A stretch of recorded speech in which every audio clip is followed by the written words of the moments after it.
Welcome to Watch Today's Fresham.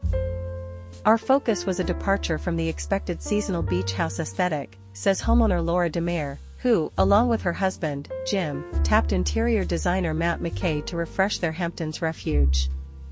McKay, whose work is known for comfortable, collected environments.